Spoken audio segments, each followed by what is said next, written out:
Hello বন্ধুরা, good morning. আমার এই দেশি অ্যাডেনিয়াম গাছের বীজ থেকে 2 মাস আগে আমি বেশ কিছু চারা গাছ করেছিলাম। 1 মাস আগে সেই চারা গাছগুলোকে আলাদা আলাদা করে প্রত্যেকটা টবে বসিয়েছিলাম।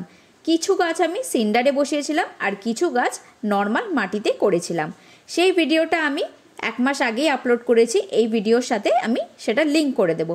আজকের ভিডিওটা খুব ছোট্ট একটা ভিডিও হবে সেই চারা গাছগুলোর আপডেট নিয়ে। সেগুলো কেমন আছে, কিভাবে বাড়ছে, কি যত্ন করছি সেগুলোই আজকের ভিডিওতে আমি শেয়ার করব। আর সিন্ডারে ভালো গাছ হচ্ছে না মাটিতে অ্যাডেনিয়ামগুলো ভালো হচ্ছে সেটাও ভালো করে বলে দেব। দেখতেই পাচ্ছ এই গাছগুলো সিন্ডারে করা আছে, বেশ ভালোই বাড়ছে, গোড়াটাও সুন্দর হয়ে শেপ নিচ্ছে। যেহেতু আমার ছাদে শেড আছে তাই সব সময় ভালোভাবে রোদ পায় না, মাঝে মাঝে এগুলোকে সরিয়ে সরিয়ে যেখানে রোদ আসে সেখানে নিয়ে যেতে হয়। আর এখন বর্ষাকাল চলছে তাই মাঝে মাঝেই এই গাছগুলোতে বৃষ্টির জল আমি দিচ্ছি, তাতে গাছগুলোর গ্রোথ আরও অনেক ভালো হচ্ছে। যেহেতু সিন্ডারে করা আছে তাই জল জমার কোনো সমস্যা এখানে হচ্ছে না। টানা বৃষ্টিতে রাখলেও সঙ্গে সঙ্গে জলটা বেরিয়ে যাচ্ছে।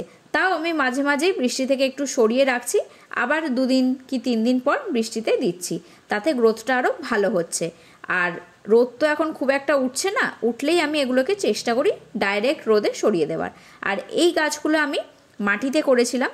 কিছু গাছের গোড়া ভালো হচ্ছে আর 2-3টে গাছের গ্রোথ কিন্তু খুবই কম।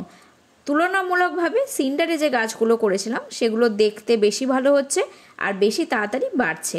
গাছের গ্রোথ কোয়ালিটি কিন্তু বীজের ওপরও নির্ভর করে। একই গাছের সবকটা বীজ যে খুব ভালো কোয়ালিটির হবে তার কোনো মানে নেই, তাই সবকটা গাছই যে খুব সুন্দর গ্রোথ নেবে সেরকম সবসময় হয় না।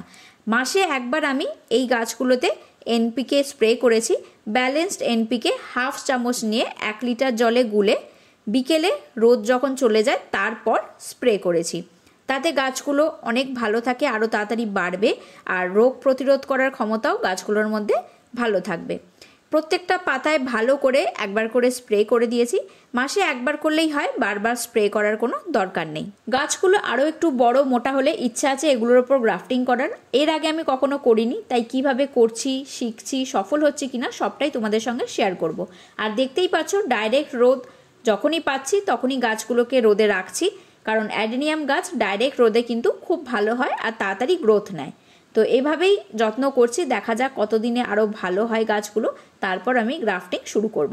তো আজকের ভিডিওটা আমি এখানেই শেষ করছি, পরের ভিডিওতে খুব তাড়াতাড়ি দেখা হবে।